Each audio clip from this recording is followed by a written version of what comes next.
back to my kitchen. In the last video I made onions and mushrooms and they were caramelized. I have the same pan here and it has a little bit of oil in there. I'm going to take some more of those diced onions. It has a few little pieces of mushrooms in there, but I'm going to take quite a bit of diced onions. I'm just going to put those in there, break them up. I will put a little bit more oil in there. Right now it's on low heat, so that's just some olive oil, maybe a tablespoon, and add some salt and pepper. And what I'm going to do, break up these onions, and like I said, there are a few mushrooms in there. I'm going to use all of that wonderful goodness at the bottom of this pan, and I'm going to make a simple, light gravy. Now, I'm not going to add flour. I'm just going to add some beef stock. Now, I know you can add turkey stock, but I have shelf-stable beef stock that I want to use up. I'm going to add some salt and pepper for seasoning, and I add sea salt. It's not much. I'm not going to add any more butter because I've added the oil, but I am going to add about half a teaspoon of salt in there. Pepper to taste if you would like that. So I'll bring you back in just a few minutes and show you how it's cooking. As you see, these are caramelizing nicely. I'll turn up the heat just a little bit, but I'm going to get the beef stock, especially when I turn up the heat to medium high, because this is going to be a light gravy. It's not going to be with flour. I'm using some Swanson beef broth, and there's no MSG added. It's gluten-free, 100% natural, so it's just beef broth. And I'm not going to use all of this. I'm just going to use some. So I'm saying maybe a couple of cups. Just going to pour this in here. Again, it will allow all of the great, wonderful brown bits off the bottom of this pan. So that's about 2 cups. Off the bottom of this pan, we're going to scrape those off and make a wonderful light gravy. Now, if you want, you can add flour. Again, your kitchen, your way.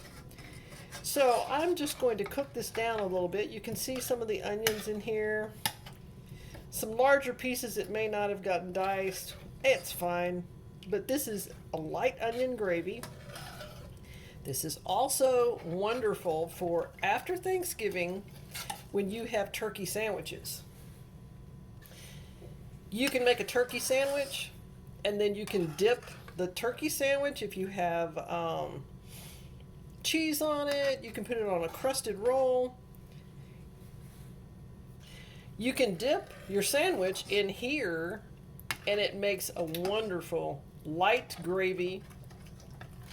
You could make this gravy and pour it over your turkey when you serve it.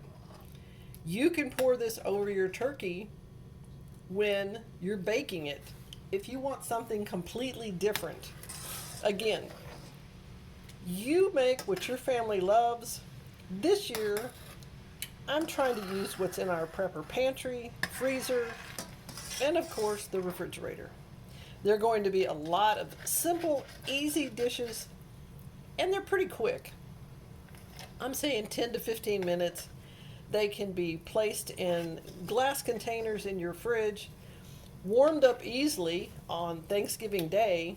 And so the only thing that you would be concerned about is that turkey coming out of the oven and everything else is ready. I'll bring you right back when this gravy thickens up just a little. Well, the onion gravy with the small mushroom bits is done. This is about the thickness that I want because it's a little bit thin, and that's what I would like to have. I don't want a thick gravy. As you can see, it's taken all that great flavoring off the bottom of the pan. And this is a very efficient way also to make gravy if you're making other dishes. It's also an easy way to clean the pan. That way you don't have to soak it and scrub. It does everything and it keeps all that great flavor. So I hope you enjoyed this video. I hope you make this gravy, or you can have it as a sauce to put on top of your turkey. You can add it on top of dressing, potatoes, whatever you have. If you enjoyed this video, give me a thumbs up. Hit that bell so you don't miss any of my videos coming up. I only do videos that I'm trying to help people use what they have, prepare for the future, stay ready every day, and enjoy your holidays and your family. I'll see you next time in my kitchen.